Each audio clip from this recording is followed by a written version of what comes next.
If anybody is just coming in, I don't have any power, so I am coming to you by candlelight. So it's good lighting actually this morning, hopefully.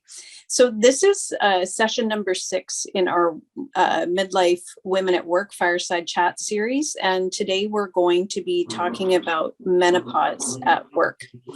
So just a few reminders, and especially because I don't have access to controls on my phone, people will be coming in throughout the presentation. I might be looking away, so hopefully that's not too distracting. But again, because I am without power, I may be sort of rummaging around in the background, so I apologize.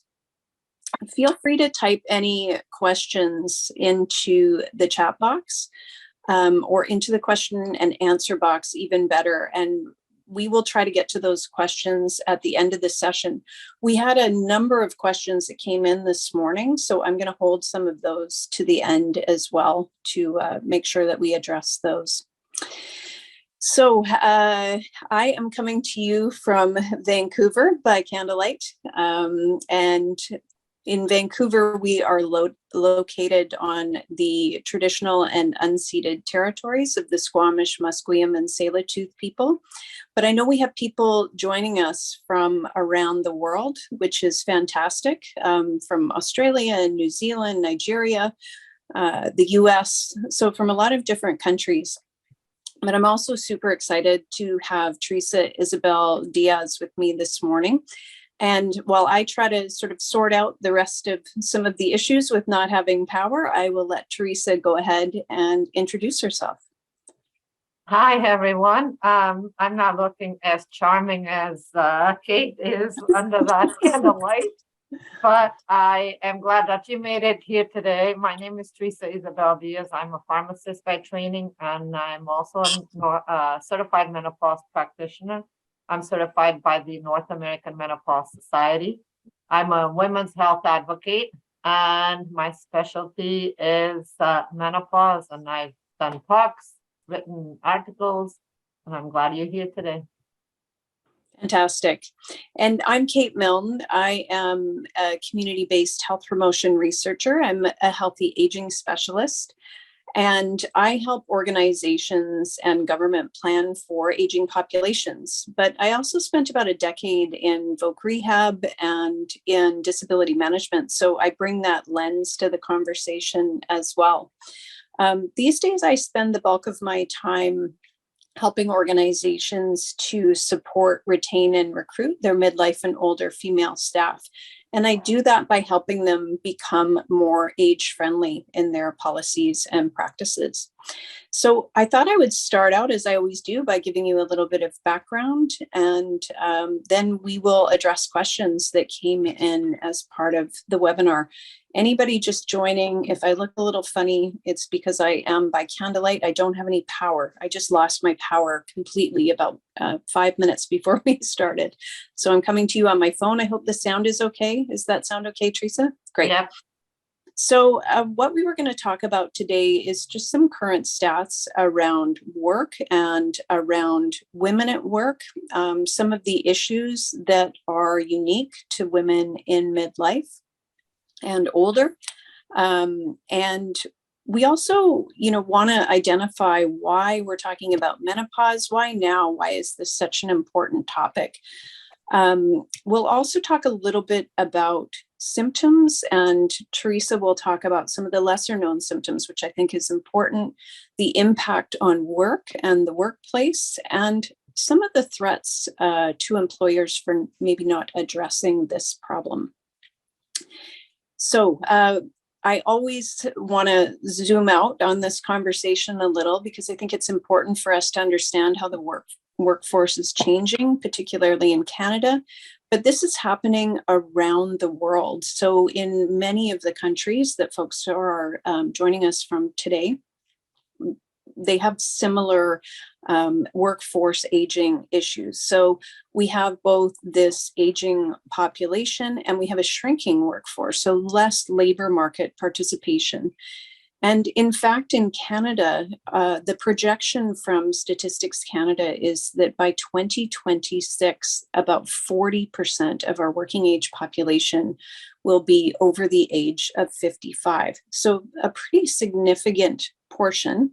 And then just in the population in general, women over the age of 55 are one of our fastest growing demographics. And in fact, from our most recent StatsCan survey, women over the age of 55 were one of the largest age bands, 45 to 55, pardon me. So also a really significant group. So then if we zoom in a little further and we talk about women at work and what's going on, I would draw your attention to a recent survey by Deloitte in 2021 of about 5,000 women. And in that survey, almost 50% of women indicated that they plan to leave their current employer in the next 2 years. And only 10% of the women surveyed plan to stay for 5 years or more. And probably, as a lot of people on this webinar are aware, women in leadership are leaving in record numbers. And this was confirmed recently. Many people saw this report by McKinsey that just came out about women in the workplace. And this is a report that's been going on over several years. So there's new editions that come out pretty regularly. But in the most recent edition, and this is a big survey, so about 810 companies participated in the information for this report. We know that from that report, women leaders are really leaving at the highest rate on record. So there's this really widening gap between male and female leaders leaving the workplace. And we know that a lot of those female leaders are in midlife and older. That sort of squarely positions them in that age group. But what was interesting, and I think we need to highlight as part of this conversation, is that a lot of those women were leaving because they were looking for a bigger commitment to DEI and also to well-being at work. But I thought another interesting part of this report was looking at what younger women were looking for. So women coming into the workforce. So those leaders, about 55% of them identified wanting better well-being practices, better focus, or a more significant focus on DEI. But 68% of young women had that same focus, that same requirement for their job. So I just draw that to your attention because I think that's a really key piece of future workforce as well, when we have that growing demographic of women. And we also know, I think not surprisingly to many women, again in this report, that women are doing about twice as much childcare. They're doing more housework. But really interestingly, when you look at female leaders, that number goes up pretty substantially in terms of their responsibility for care and household tasks. And I don't think that's surprising when we think about some of the information about women in midlife. And one of the most profound pieces of information in this area is from the Seattle Midlife Women's Health Study that was done over the course. It was a longitudinal study done over about 23 years. And there were all sorts of things that came out of the study, but how the researchers summed up their information was to talk about women in midlife having multiple co-occurring stressors in changing circumstances, and usually with very limited resources. And this isn't just financial, this is just enough time in the day, enough focus on different aspects of their life. I mean, 2/3 of our informal caregivers in Canada are women. So we know there's a lot of things going on there. So that's a lot. And on top of that, I'll just give you one final piece of the puzzle that I think is important to this conversation today. And that's just around menopause. When we layer on an aging workforce, what's going on for women at work, and then why menopause now. When we think about healthy aging research. So in my career, where we have always looked to see what's kind of happening next as we look to the UK. So usually in policy and practice in healthy aging, the UK is a little bit ahead of us in some of the things that they're doing, and menopause is no exception. There has been a movement and a parliamentary committee that was formed to look at menopause in the workplace in the last few years. And looking at some of the research that's associated with that parliamentary committee, and I'll talk more about that later in the webinar. And if people are interested, I did a recent webinar where I went into much more detail about what's happening in the UK. But just from some of that research associated with the work there, they talked about 900,000 women leaving the workforce because of menopausal symptoms. And I'm going to use the word symptoms because I think it's common language. Some women don't really love that term because they see it as, medicalizing menopause, but I think it just gives us common language today. We also know that from that report, women were talking about retiring earlier, taking time off work, taking time off to manage menopausal symptoms, and leaving the workforce earlier. And this is something that we see in Canada as well. Women retire on average 3 years earlier than men. So I think there's a lot of nuances to what's going on for women, and menopause is certainly square in the middle for a lot of women in midlife, and it's not something that we acknowledge or talk about a lot. So really happy to be doing that today. I know that's a lot. That was a lot of a fire hose of information there, but I think it would be helpful to maybe have Teresa talk to us about what exactly is menopause and why is this an issue? So I'm going to turn it over to you, Teresa, and I'll hope to get my power back on in the meantime. Keep wishing, it will happen, it will happen. So when I do talks about menopause in the workplace, or when I work one-on-one with women, one thing I find is that we still are, most people are still not very aware or on the same page when it comes to definitions about the menopause stages. So I would like to start there, because once I start talking about these names, I want you to know exactly what it means. So we have the reproductive years from puberty to perimenopause that can sometimes be called pre-menopause as well. That's when our ovaries are working as they should be. And then we have perimenopause, which is when the ovaries start showing signs of aging because they age faster than we do. We are one of the few animal species who stops reproducing before we die. So most of us will stop reproducing around age 52. And perimenopause are the years leading up to menopause. So are the years where the ovaries are not working as predictably as they were during the reproductive years.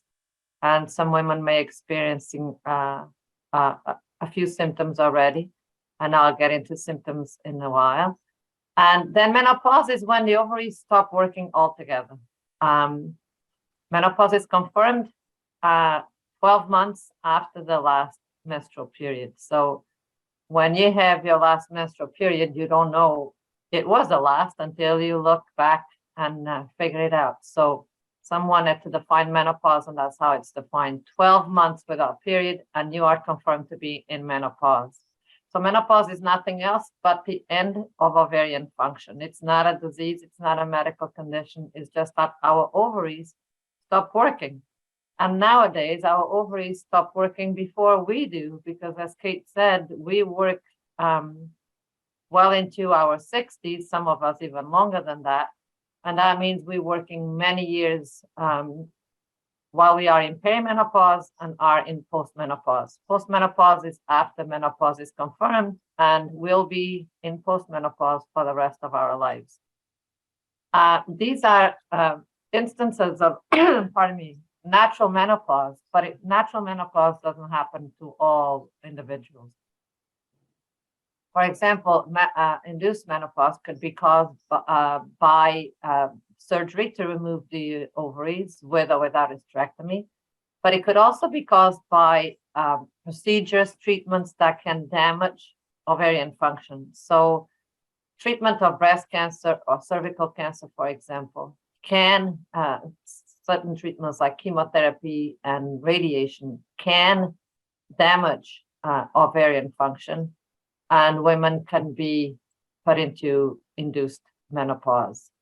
Menopause is, on average, happens between the age of 45 and 55, and the average age of menopause in North America is 52. Menopause that happens before the age of 40 is considered early menopause. And usually these women and women who have induced menopause at an earlier age tend to have more severe symptoms.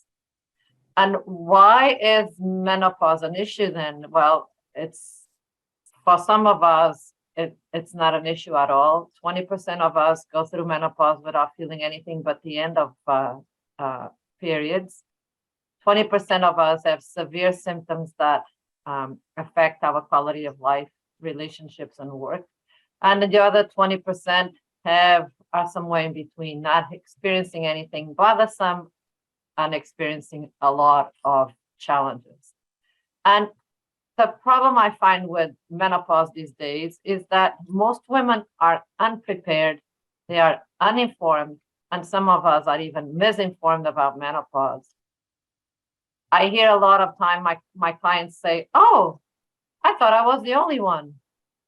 So you are not the only one, but it feels like you are. You feel isolated because no one is talking about this. And I hear, "Why didn't anyone tell me about this before?" There's so much taboo surrounding menopause, and our culture is so ingrained with menopause equals old age and the end of vitality and sexuality and whatever for women, that we need to demystify that, and we need to have more intergenerational sharing. So women who've been through menopause, experienced the symptoms, been on the other side, see and feel how well things are going after a rocky road that sometimes perimenopause is. We can share with younger women and prepare them. And let's face it, menopause doesn't affect only the person going through it, but it also affects the partner, the children, the family, the friends, and the coworkers. Because when we are having a bad time, a bad day, mood swings, and so on, everyone around us feels it. Absolutely. Yeah, it's such great information. One of the other questions that we had was just this idea of, how do you know what you're feeling is related to perimenopause or going through the menopausal transition? You know, one of the other questions that we had was around having sore joints, for instance. So how do you know this isn't just part of aging, part of midlife? How do we know that it's related? Maybe you can talk about that a little bit. Sure. So I'll give you my healthcare provider a disclaimer. Don't assume that the changes that you're feeling, the symptoms you're having, are only related to menopause. We're going to talk about a lot of symptoms, but there are many other medical conditions that can have similar symptoms. So do not miss your annual appointments with your primary care provider, your family physician, whatever. Make sure you do blood tests every year to check for thyroid function, because hypothyroidism has many symptoms similar to perimenopause. Make sure that you check for your diabetes risk. It's not covered by Ontario Health Insurance Plan. I don't know if it is by any of the insurance, public insurances that people calling from are experiencing, but vitamin D levels are not commonly checked by the doctors in our annual checkups. And I have many clients who are experiencing symptoms that are more related to vitamin D deficiency than hormone imbalance.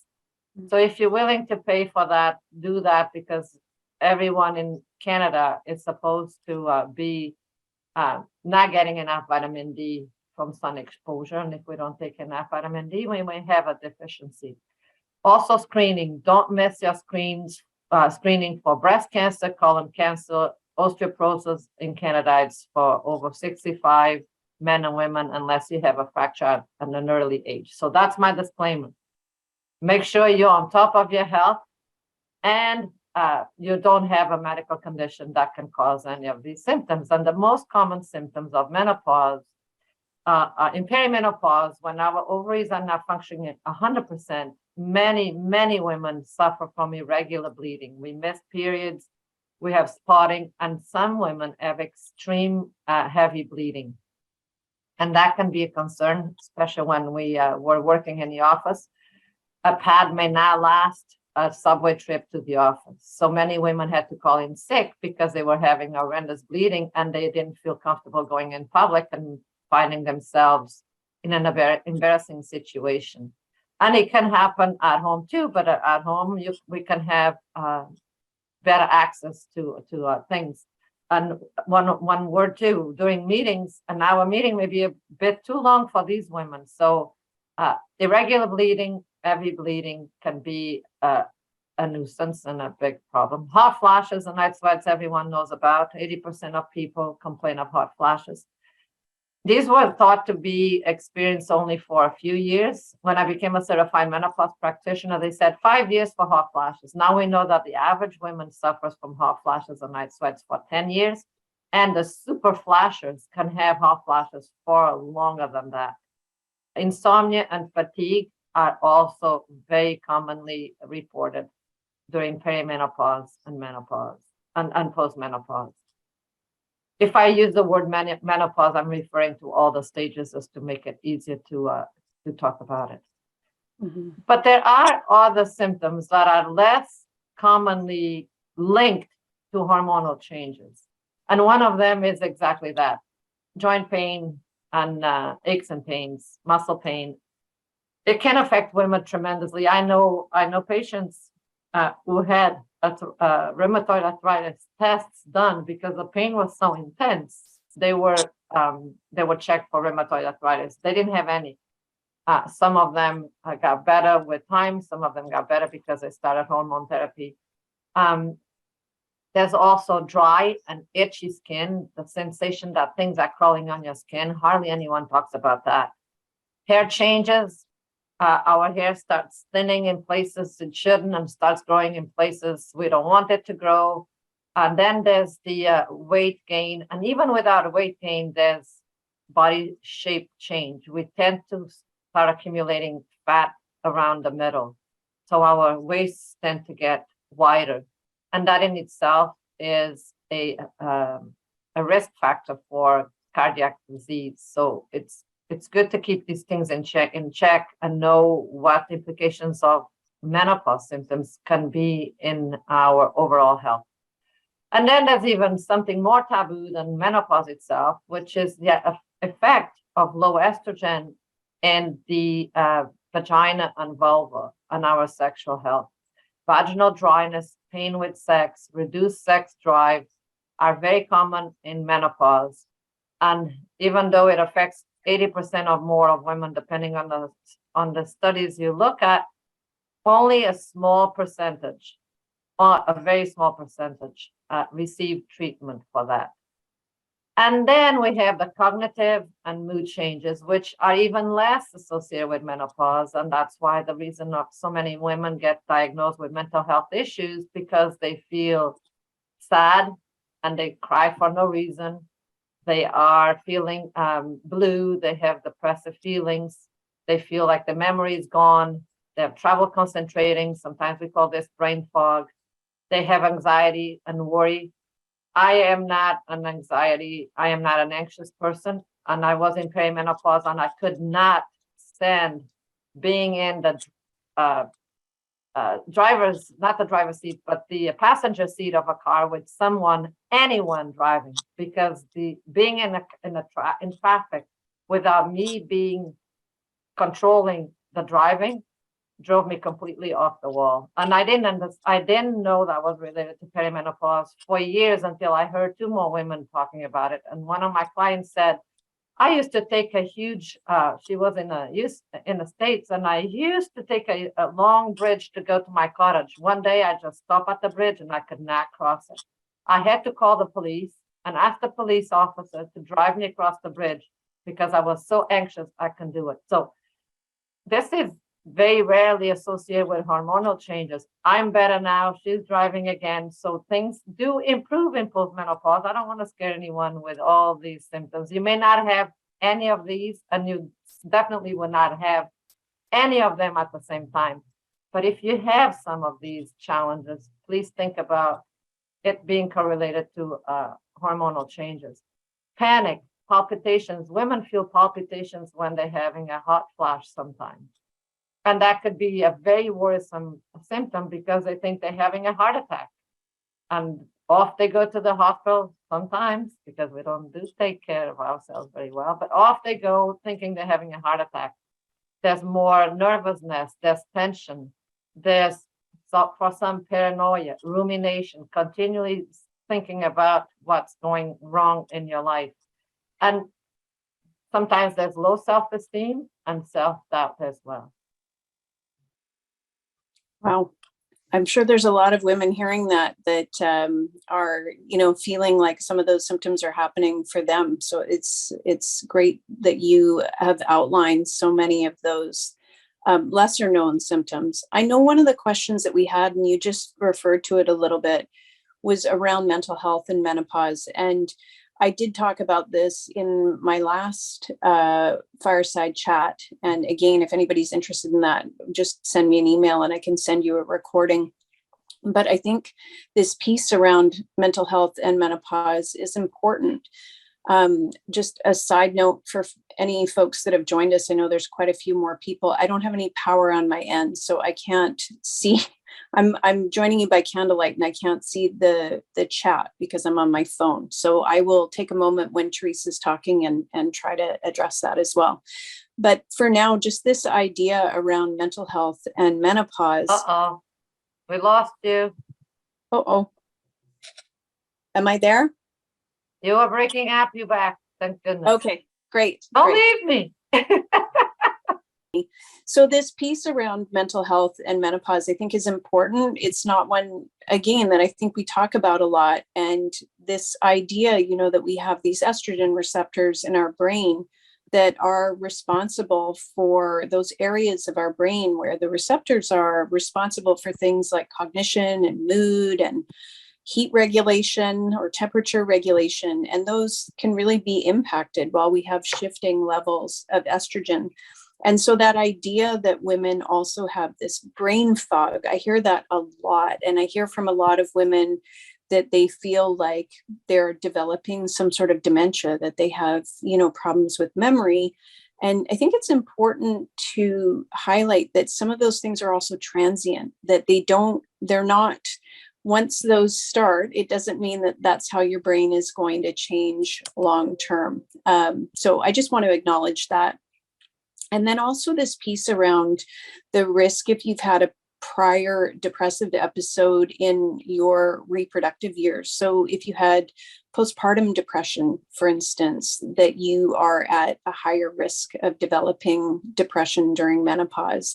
And some of the researchers in this area talk about this window of vulnerability that happens when we're in this age group, that we have a bit more of a vulnerability, especially for major depressive disorder when we are in that menopausal transition. So I wanted to acknowledge that. I think when you were talking about mental health, that's an important piece. Is there anything that you wanted to add to that, Teresa? I'm sorry, I was just answering some questions on the thing. I will add that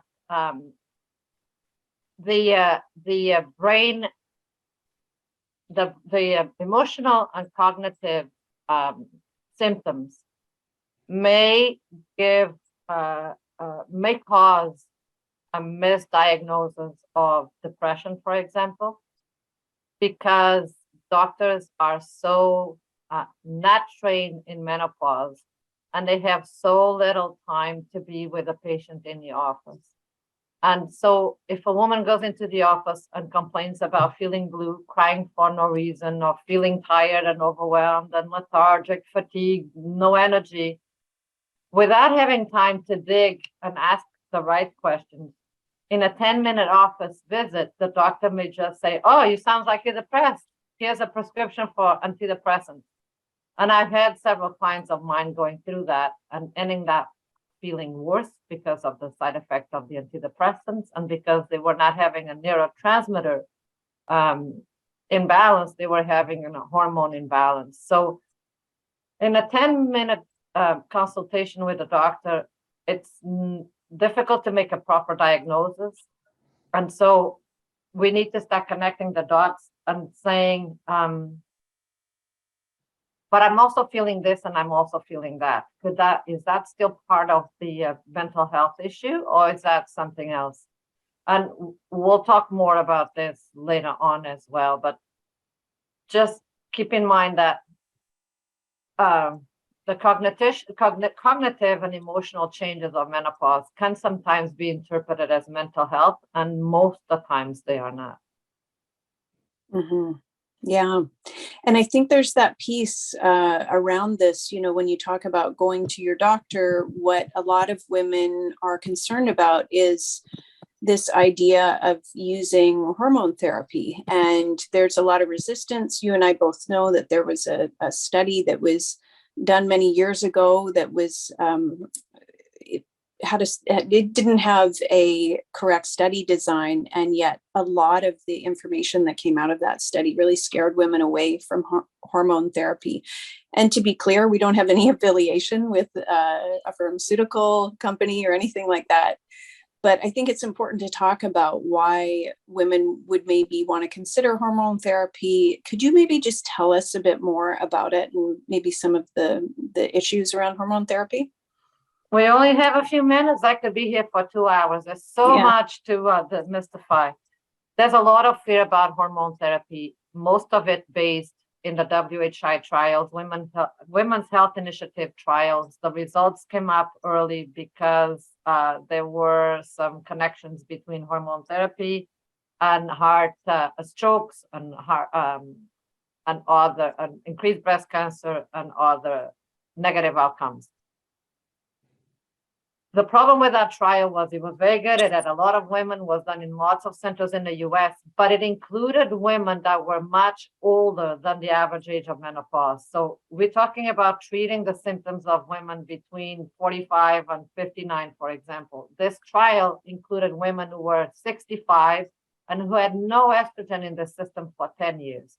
So when you introduce estrogen out of the blue after that long, it's going to cause some shock. So new information, study going through the data and picking up the safety data for women between 50 and 59, which is when we most need hormone therapy to take care of our symptoms, showed that those risks were not very relevant. So all the experts in this area now agree that for every woman who is healthy, there's a few contraindications for hormone therapy. Breast cancer is one of them, for example, and there are more. But for women who are healthy, hormone therapy started below the age of 60 for treatment of menopause symptoms. Usually the benefits outweigh the risks. But because Google is such a forever in me kind of information, most people cannot discern between old information and new information. And this is the time when I like to show my mug. Please don't confuse your Google search with my pharmacy degree. But hormone therapy is, for most healthy women, is safe. And you're going to take it only for the time that you're supposed to take care of the symptoms. You can continue after 60 if your health condition has not changed, if you're still healthy, and if you want to take it. And the benefits of hormone therapy are not just now to allow us to have better quality of life, but it is also good to prevent other diseases related to decreased estrogen. When we are in postmenopause, our cardiovascular risk increases. So we got a much higher risk of heart attack than we were in premenopause. And most people think that the cancer is what's going to kill them, but the number one killer disease of women is heart disease. So we have to remember that hormone therapy started in the 50s can help our hearts function better. It's definitely protective on the bone. We know the devastation of having a fracture and losing our quality of life. Osteoporosis and fractures are also greatly decreased by hormonal use, and also diabetes. And women who have several risk factors for dementia, genetic or otherwise, when they start hormone therapy at the very beginning of postmenopause, so right after perimenopause, when they stop ovulating and stop bleeding, if they start hormone therapy, there are lots of studies going on that seems to decrease the risk of dementia as well. So it's good for you now because you get rid of the hot flashes, night sweats, brain fog, and you work and live in much better quality of life. But it's also good to prevent medical conditions. Mm-hmm. Yeah, and thank you so much for mentioning cardiovascular disease and bone health, because I think those are two key points that women sometimes miss as they get older. We know that less women, present early if they're having a heart attack, that less women go to cardiac rehab. Sadly, that women are more likely to die if they have a heart attack. And part of that is around that risk of cardiovascular disease. I mean, it kills more women worldwide than all cancers combined. So thank you for mentioning that. The bone health piece, of course, also really important and something that we don't consider as often because we don't get any symptoms. We call it the silent thief when we have thinning of our bones as we get older.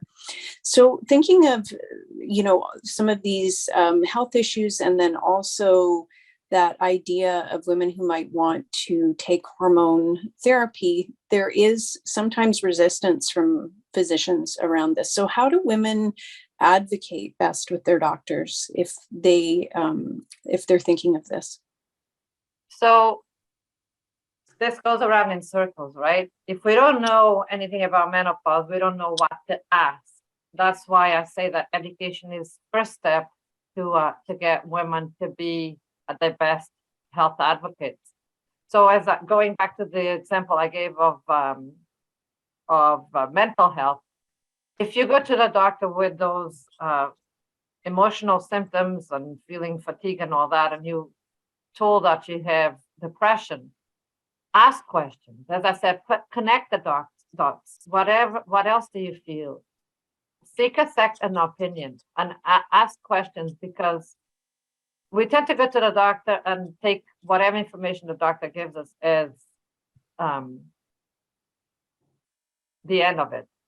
But ask questions. If the doctor says, well, I heard a client of mine yesterday says, I went to the doctor 10 years ago because I was having a miserable life and I was in perimenopause, and I've been in perimenopause for 10 years. And he told me, oh, it's normal, dear. Just put up with it. We'll go away eventually. Well, I would ask, maybe I shouldn't, but I would ask the doctor, would you still be doing what you're doing if you hadn't slept for 10 years? Would you do something about it? Just sit and wait?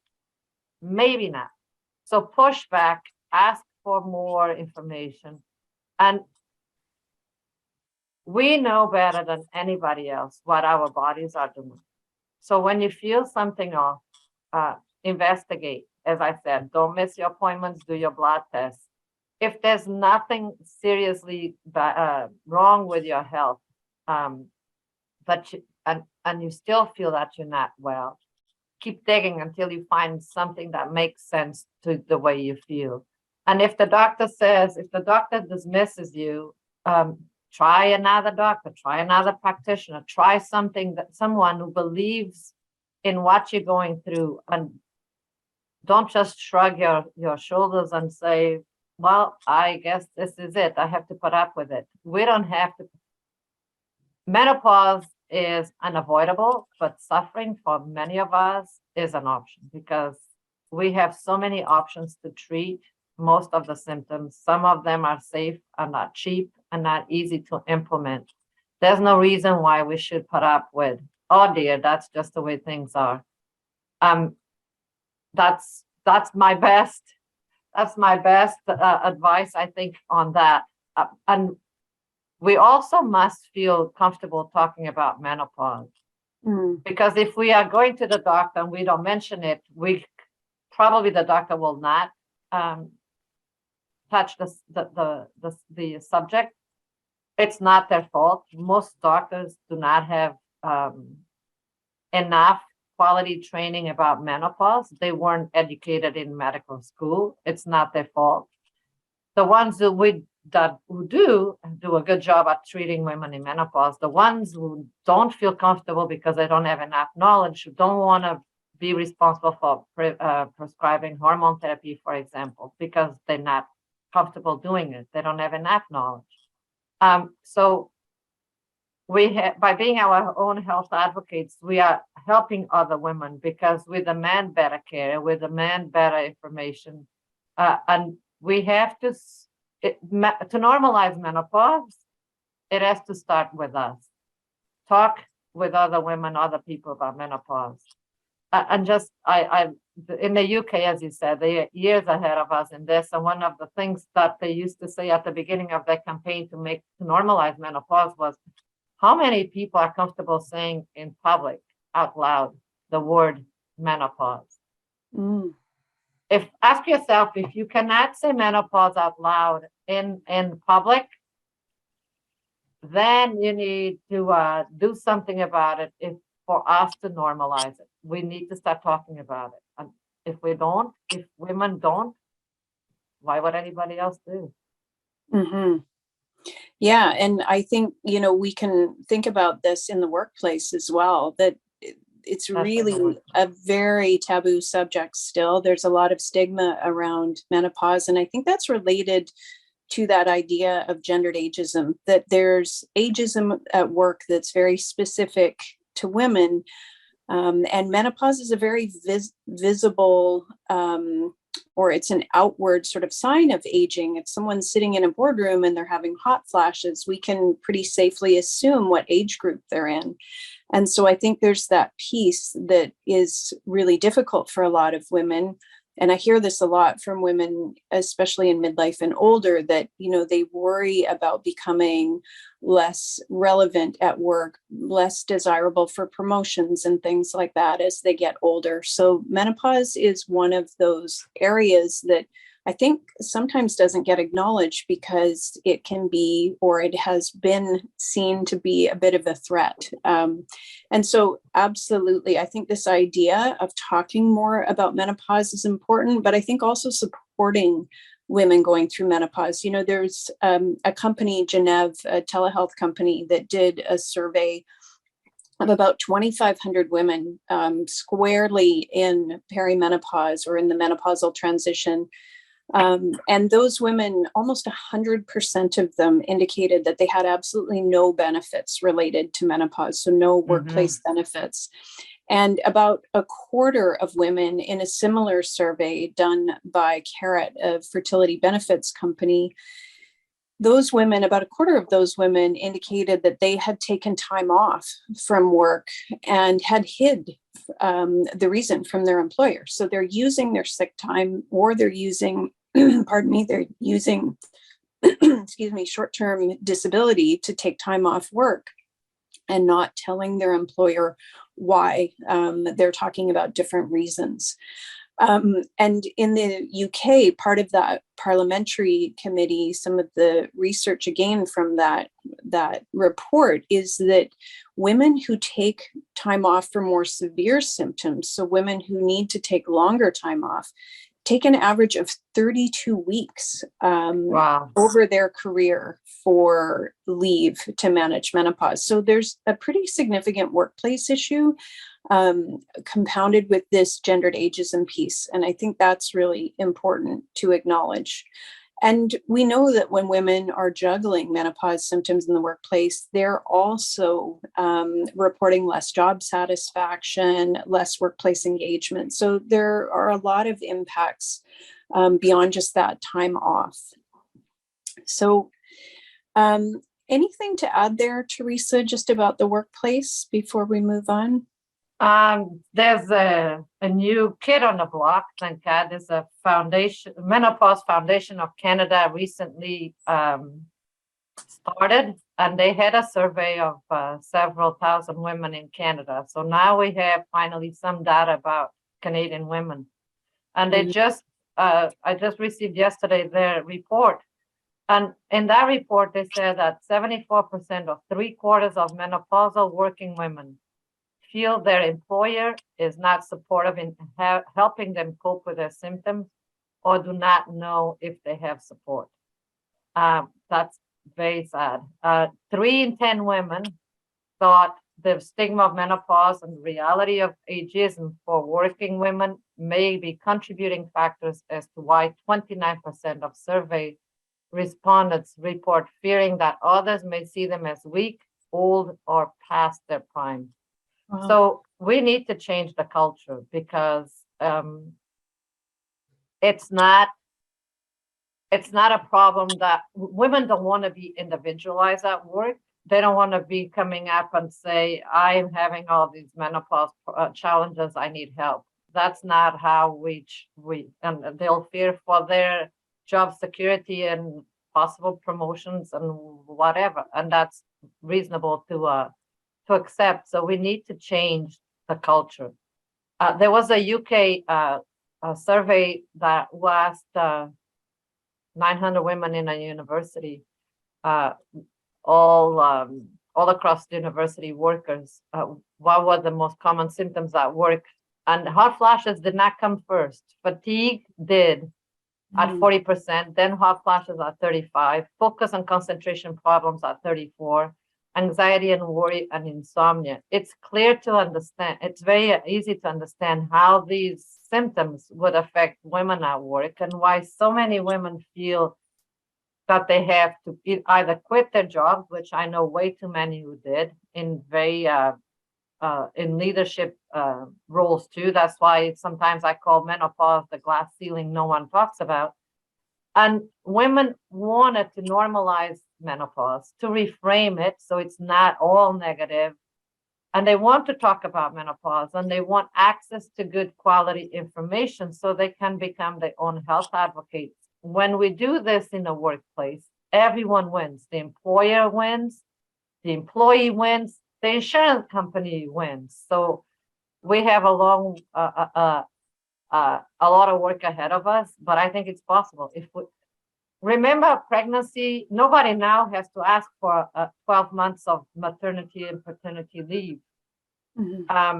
But before us, our sisters had to fight for it because it was just not there. So we need to normalize menopause the way we normalize pregnancy. So hopefully our daughter's generation don't have to implore for benefits during a challenging, bothersome menopause.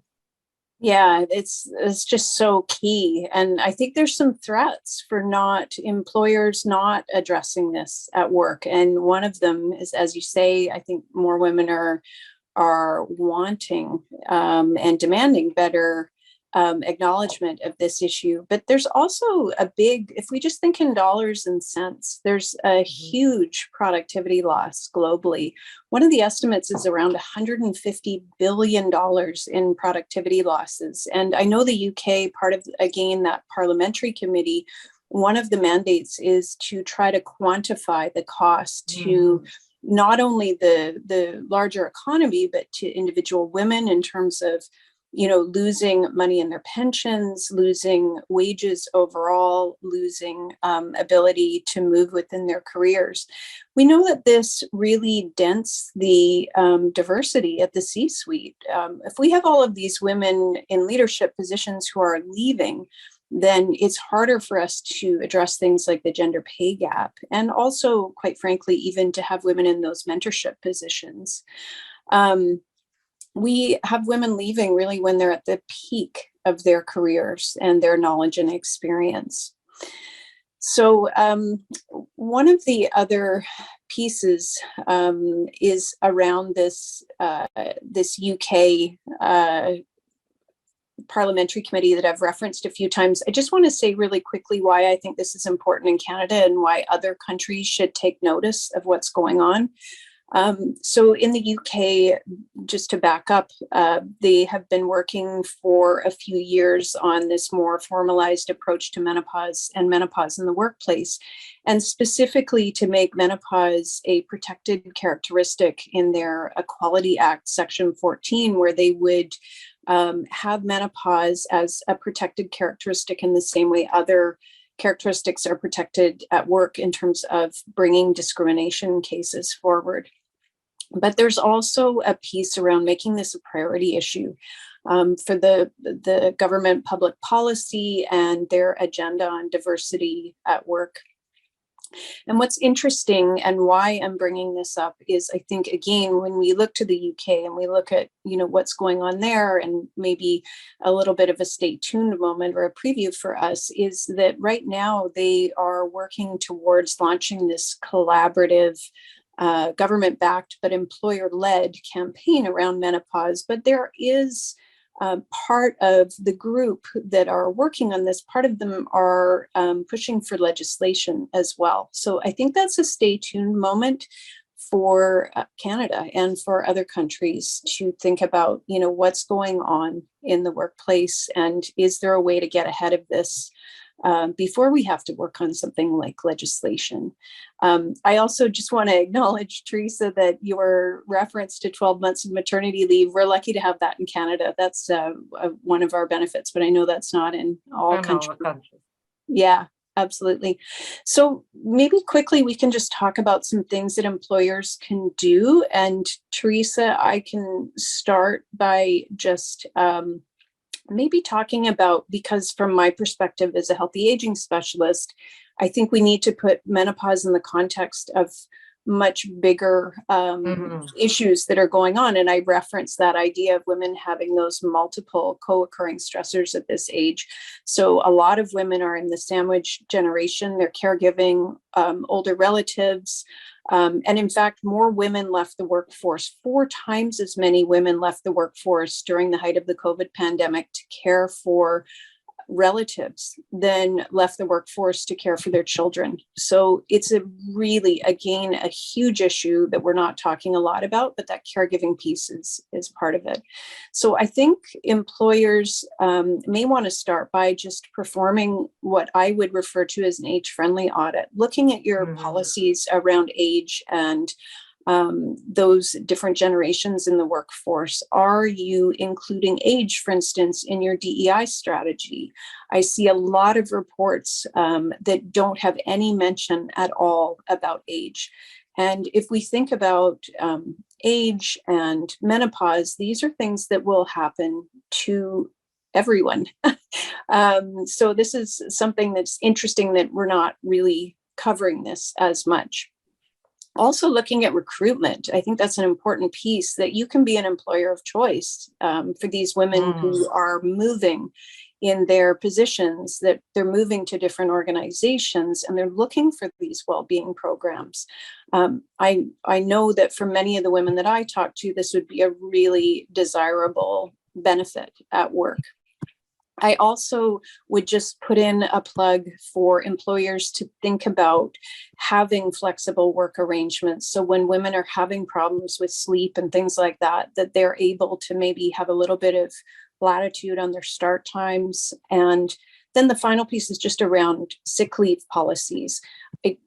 Having women having to use their sick leave policy or their sick leave time to manage menopause symptoms, and then have to tell a story about something different is not really effective in terms of how they are able to manage at work. And it's a detriment in terms of, women might get flagged for having a lot of sick time, and just be aware that this might be something that's going on at work.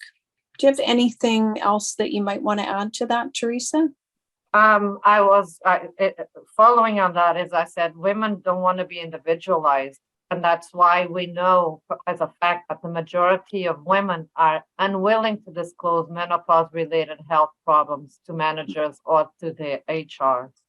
And I believe that if our society and our workplaces became aware and educated about menopause, we could normalize it and we could give women the safety needed for them to come forward and to look after their health and their well-being, so they can work on their terms for as long as they wish, feeling well and productive along the way, and not having to quit work or demoting themselves because they cannot handle their positions. So employers can bring about this change by creating a nurturing and open workplace culture where women feel comfortable, feel supported enough to discuss their own experiences and struggles with their managers, with the HR, and with their colleagues without feeling like they're going to be individualized and going to be the target of some payback. And I believe that for this to happen, workplaces need to offer information that raises awareness about menopause, education about menopause, and if the leadership, the managers, the HR, the employees are all aware of and know about menopause, then the organization can support individuals going through menopause.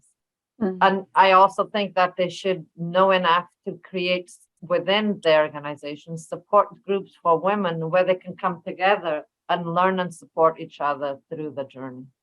Absolutely. So Teresa, I'm going to ask you if you could maybe share, I know that we have a slide with our contact information. And again, I apologize from my end. I can't put that up on my phone. I'm going to ask you to share that. We just have a couple of minutes. Let me try. I will have a look. Host disabled participant screen sharing. Can you give me some sharing rights from your phone? Oh, sure. And I really appreciate everybody being so patient with me with my. I answered a few questions on the question and answer. I am monitoring the chat and there's nothing there. So if anyone has questions, please write it down. Yeah, unfortunately, I cannot share that from my phone. That's a shame. So just one final question. We just have about 3 minutes here. I got some questions this morning and I just put those aside as well. I apologize again if we can't get to anything else that's outstanding there, and I'll make sure that Teresa or myself, we follow up by email. And I'll be sending out a recording of this session as well. So if you have any questions, just feel free to contact me and we can answer anything that you'd like to know about. The question that we had this morning, one of them was just about reducing stigma and how women in menopause start to be seen as old and how this affects our professional image. I think that this is a cultural issue. I don't think it's up to the individual women to fix this problem. I think this is a cultural issue that we need to talk about at work. And again, talking about age and age diversity and aging in the workplace, especially with this aging workforce, is just key. That we need to have more of these awareness trainings at work and audits of our policies, really looking at how especially gendered ageism is affecting people at work. The other piece was around managing self-doubt when coming so far in one's career and then mentoring young women and feeling this doubt. And that's not unusual. Many women feel this at this time of life at work. And I think, again, it's very nuanced, but there's so many things going on that are working against us in terms of that gendered ageism piece, that women tend to be less in line for promotions. They are less likely to be called back if they go for interviews. There's a lot of information and research about this that supports that feeling that a lot of women are having. And I think that self-doubt can creep in, again, because of bigger structural issues that are happening. So I think that maybe we'll end there. It's 11 o'clock. Thank you, everybody, so much for joining us and being patient with our problems, not so much with technology, but electricity today. That's something new. And if you have any questions, again, please feel free to just reach out, send us an email, and look out for the recording that will be coming up over the next 24 hours.